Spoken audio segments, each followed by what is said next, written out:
Bandarban cantonment public school ও কলেজের নবম শ্রেণীর মানবিক শাখার প্রিয় শিক্ষার্থীরা, আজকের অনলাইন ক্লাসে তোমাদেরকে স্বাগত জানাচ্ছি। প্রিয় শিক্ষার্থীরা, আশা করছি তোমরা সকলে ভালো আছো। আজকে আমরা যে বিষয় নিয়ে আলোচনা করব সেটি হচ্ছে বাংলাদেশের ইতিহাস ও বিশ্ব সভ্যতা।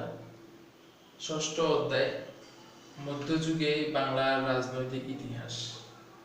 মধ্যযুগে বাংলার রাজনৈতিক ইতিহাস, এখানে মধ্যযুগ বলতে যুগ বিভাজনের একটা সময়কে একটা অধ্যায়কে বোঝানো হচ্ছে। প্রিয় শিক্ষার্থীরা, আমরা জানি ইতিহাসের ক্ষেত্রে আমরা যুগকে তিনটা ভাগে ভাগ করতে পারি: প্রাচীন যুগ, মধ্যযুগ এবং আধুনিক যুগ। তো সেখানে দেখা যাচ্ছে মধ্যযুগে বাংলার রাজনৈতিক ইতিহাস, আর সালটা দেয়া আছে 1204 সাল থেকে 1757। তো তাহলে আমরা বুঝতে পারি এই 1200 সালের পূর্বে যে সময়টা সেটা হচ্ছে প্রাচীন যুগের অন্তর্ভুক্ত, এবং 1757 তথা 18 শতকের পরবর্তী যে সময়টা, এই সময়টাকে বলা হচ্ছে আধুনিক যুগ। তাহলে আমরা আধুনিক যুগ, মধ্যযুগ এবং প্রাচীন যুগ, এই তিনটি যুগের আমরা সময়কাল সম্পর্কে আমরা অবহিত হলাম। তো আমরা এই মধ্যযুগে বাংলার রাজনৈতিক ইতিহাসের মধ্যে সবচেয়ে গুরুত্বপূর্ণ যে বিষয় সেটা হচ্ছে এই বাংলাতে মুসলমানদের আগমন ঘটলো কিভাবে, বাংলাতে মুসলমানরা কিভাবে আসলো, কার মাধ্যমে আসলো, এই বিষয়টি একটি গুরুত্বপূর্ণ একটি প্রশ্ন। এই জন্য আমরা আজকে প্রথমে ষষ্ঠ অধ্যায় প্রথমে যে ব্যক্তি সম্পর্কে আলোচনা রয়েছে তিনি হচ্ছে ইখতিয়ার উদ্দিন মোহাম্মদ বিন বখতিয়ার খলজি। এই ইখতিয়ার উদ্দিন মোহাম্মদ বিন বখতিয়ার খলজির মাধ্যমেই মূলত এই বাংলাতে মুসলিম শাসনের সূত্রপাত হয়, মুসলমানদের আগমন ঘটে। আর এই মুসলমান শাসনের শুরুটাকেই ইতিহাসে মধ্যযুগ বলা হয়। আর ইতিহাসে একটা যুগ থেকে আরেকটা যুগে প্রবেশ করতে হলে সেখানে যুগান্তকারী অনেকগুলা পরিবর্তন প্রয়োজন। আর ইখতিয়ার উদ্দিন মোহাম্মদ বিন বখতিয়ার খলজির মাধ্যমে বাংলাতে যখন মুসলিম শাসনের সূত্রপাত হলো, সেখানে সামাজিক, রাজনৈতিক, অর্থনৈতিক, সাংস্কৃতিক সর্বোপরি সকল দিকেই সেখানে একটি যুগান্তকারী একটি বৈপ্লবিক পরিবর্তন সাধিত হয়। আর এই বৈপ্লবিক পরিবর্তন সাধিত হওয়ার কারণেই মূলত এই 1204 সালকে বা 12 সালকে প্রাচীন যুগ থেকে আলাদা করে সেটার নামকরণ করা হয়েছে মধ্যযুগ। আর এই মধ্যযুগের সূচনাকারী ব্যক্তি হচ্ছে ইখতিয়ার উদ্দিন মোহাম্মদ বিন বখতিয়ার খলজি। তো ইখতিয়ার উদ্দিন মোহাম্মদ বিন বখতিয়ার খলজির তার ব্যক্তিগত পরিচয় সম্পর্কে খুব বেশি জানা যায় না, তবে আমরা এতটুকু জানি তিনি জাতিতে ছিলেন তুর্কি, তিনি বংশে ছিলেন খলজি, আর বৃত্তিতে তিনি ছিলেন একজন ভাগ্যান্বেষী তিনি সৈনিক।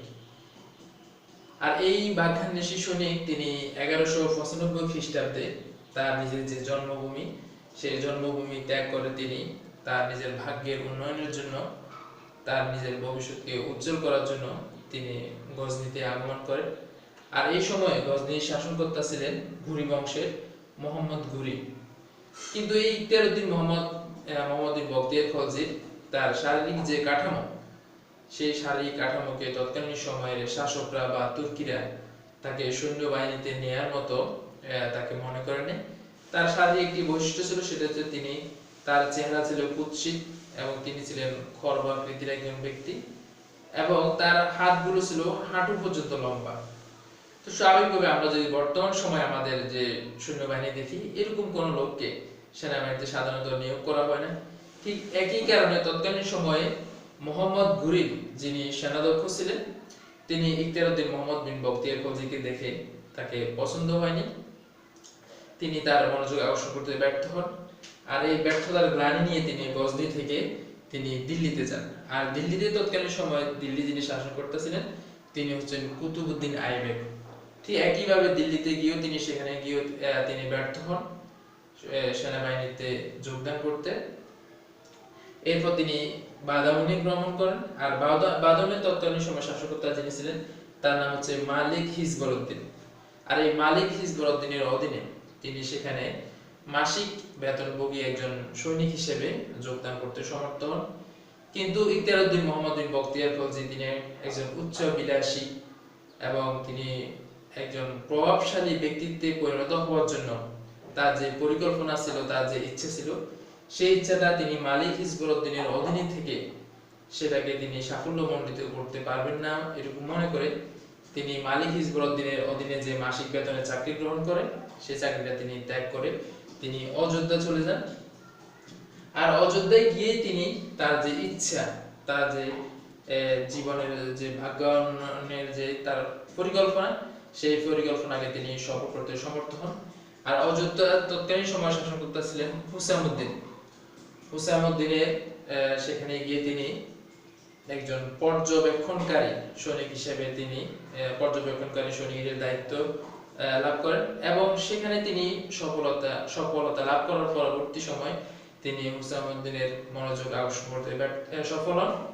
এরপর হুসামুদ্দিন তাকে ভাগবত ও ভিউলি এই দুইটি প্রদেশের জায়গিরদার হিসেবে তাকে দায়িত্ব দেন এবং এখান থেকেই মূলত ইখতিয়ারউদ্দিন মোহাম্মদ বিন বখতিয়ার খলজির উত্থানের শুরু হয়।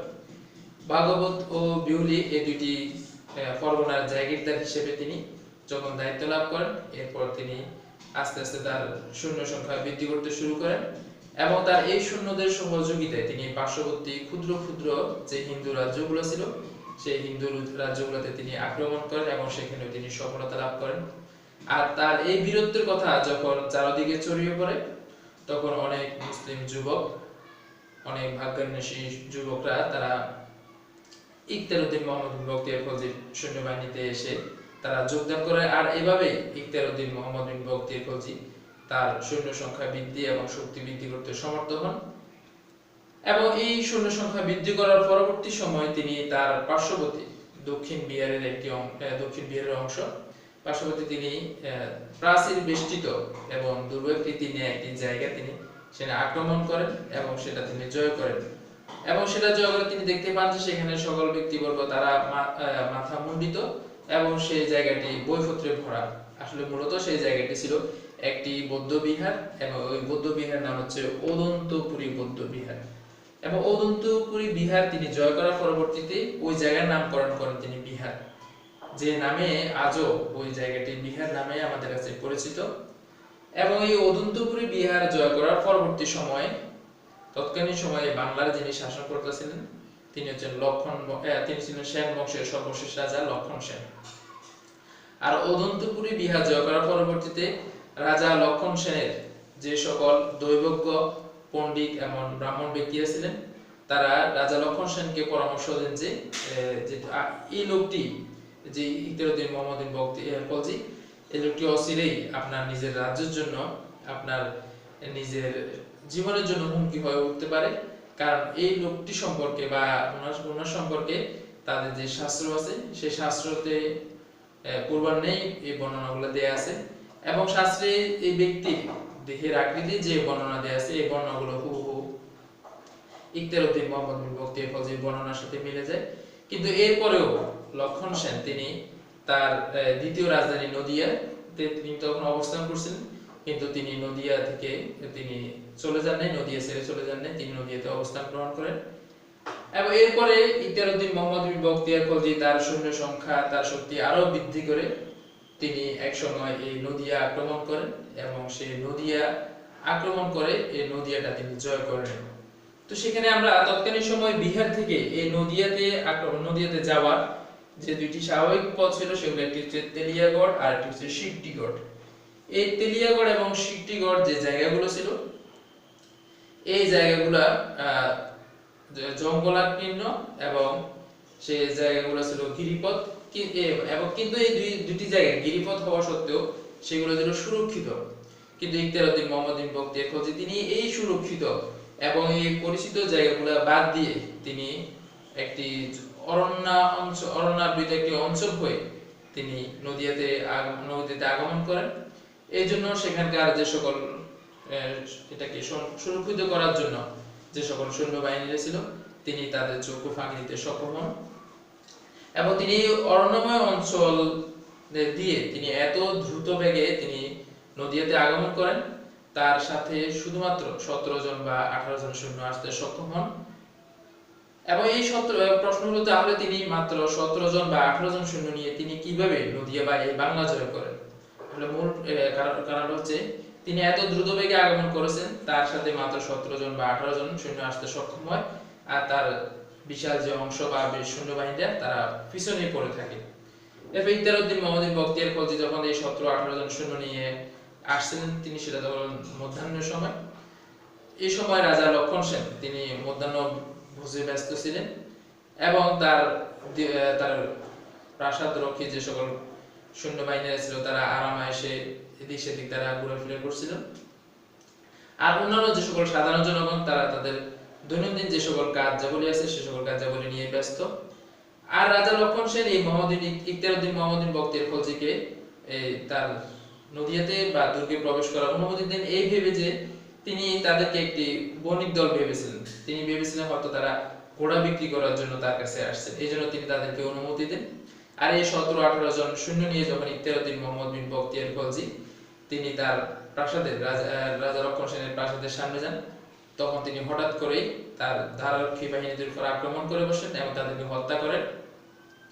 আর এই হত্যাকাণ্ডের পরে সেখানে একটি হইচই অবস্থা পড়ে যায় এবং সকলে এই আকস্মিক আক্রমণের কারণে তারা এদিক সেদিক পালিয়ে যায়। আর ইতোমধ্যে ইখতিয়ারউদ্দিন মোহাম্মদ বখতিয়ার খলজির যে সকল পিছনে যে সকল সৈন্যবাহিনীরা ছিল তারাও সেখানে এসে পড়ে। আর এই সময় রাজা লক্ষণ সেন তার সৈন্যবাহিনীর অনুপস্থিতিতে এবং সেখানে একটি বিনা প্রস্তুতিতে একটা হঠাৎ উদ্ভূত পরিস্থিতিকে তিনি সামাল দিতে না পেরে তিনি সেখান থেকে প্রাসাদের পিছন দিয়ে খালি পায়ে নদী পথে তিনি সেখান থেকে পালিয়ে যান এবং সেখান থেকে পালিয়ে তিনি পূর্ব বাংলার মুন্সিগঞ্জের বিক্রমপুরে আশ্রয় গ্রহণ করেন। এভাবে ইখতিয়ারউদ্দিন মোহাম্মদ বখতিয়ার খলজি তিনি রাজা লক্ষণ সেনের যে দ্বিতীয় রাজধানী সেই দ্বিতীয় রাজধানী নদিয়া আক্রমণ করে এবং জয় করেন। রাজা লক্ষণ সেনের মূল রাজধানী ছিল লক্ষণাবতী বা গৌড়। এর ফলে ইখতিয়ারউদ্দিন মোহাম্মদ বখতিয়ার খলজি তার সৈন্যবাহিনী দিয়ে তিনি লক্ষণাবতী বা গৌড় আক্রমণ করেন এবং সেই লক্ষণাবতী বা গৌড়ও তিনি জয় করেন এবং এই লক্ষণাবতী মুসলিম শাসনামলে সেটা লখনতী নামে পরিচিতি পায়। এইভাবে রাজা লক্ষণ সেনকে পরাজিত করে ইখতিয়ারউদ্দিন মোহাম্মদ বখতিয়ার খলজি নদিয়া এবং লক্ষণাবতী বা গৌড় জয় করেন। এরপর তিনি বাংলার যে উত্তরাঞ্চল বরেন্দ্র অঞ্চল সেই বরেন্দ্র অঞ্চলও তিনি জয় করেন। কিন্তু এই বরেন্দ্র অঞ্চল জয় করা সত্ত্বেও কিন্তু সমগ্র পূর্ব বাংলায় ইখতিয়ারউদ্দিন মোহাম্মদ বখতিয়ার খলজি তার যে সাম্রাজ্য বিস্তার করতে তিনি সক্ষম হননি, কারণ এই সময় পূর্ব বাংলায় লক্ষণ সেন তার যে অধিকার তিনি অক্ষুণ্ণ রাখতে পেরেছিলেন এবং তিনি মৃত্যুবরণ করার পরবর্তী সময় লক্ষণ সেনের উত্তরাধিকারীরাও দীর্ঘদিন পর্যন্ত তারা এই পূর্ব বাংলাকে নিজেদের সাম্রাজ্য হিসেবে তারা সেখানে শাসনকার্য পরিচালনা করতে সক্ষম হন। আর এই বরেন্দ্র অঞ্চল জয় করার 2 বছর পরে ইখতিয়ারউদ্দিন মোহাম্মদ বখতিয়ার খলজি তিনি তিব্বত অভিযান করেন। আর এই তিব্বত অভিযানটা ছিল তার জীবনের সর্বশেষ অভিযান, কিন্তু দুর্ভাগ্যজনকভাবে সেই তিব্বত অভিযানে বখতিয়ার খলজি তিনি ব্যর্থ হয়ে সেখান থেকে তিনি দেবকোট নামক একটি জায়গায় সেই দেবকোটে গিয়ে তিনি আশ্রয় গ্রহণ করেন এবং এই দেবকোটেই 1206 খ্রিস্টাব্দে তিনি মৃত্যুবরণ করেন এবং অনুমান করা হয় যে আলিমদ্দান খলজি নামক একজন খলজি আমির ইখতিয়ারউদ্দিন মোহাম্মদ বখতিয়ার খলজিকে হত্যা করেন। ইখতিয়ারউদ্দিন মোহাম্মদ বখতিয়ার খলজিকে এই হত্যার মধ্য দিয়ে বাংলায় যার মাধ্যমে মুসলিম শাসনের সূত্রপাত হয় সেই মহান ব্যক্তিত্বের অবসান ঘটে। তো ইখতিয়ারউদ্দিন মোহাম্মদ বখতিয়ার খলজির যে শাসনকাল সেই শাসনকাল আরো অনেকগুলো কারণে গুরুত্বপূর্ণ, কারণ তিনি সর্বপ্রথম এই মধ্যযুগে এবং তার মাধ্যমে বাংলাতে মুসলিম শাসনের সূত্রপাত হয় এবং সেই শাসনকাল প্রায় 550 বছর পর্যন্ত সেখানে সেটি প্রবল দুর্দণ্ডের সাথে সেটি বহাল ছিল।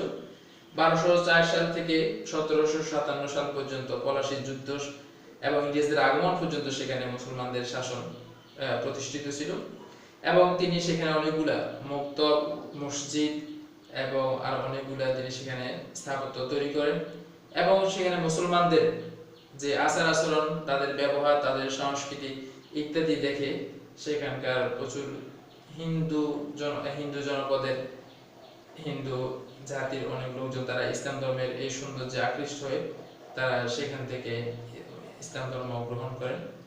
আর এভাবেই আস্তে আস্তে সমগ্র বাংলা এক সময় মুসলিম শাসনের অন্তর্ভুক্ত হয়।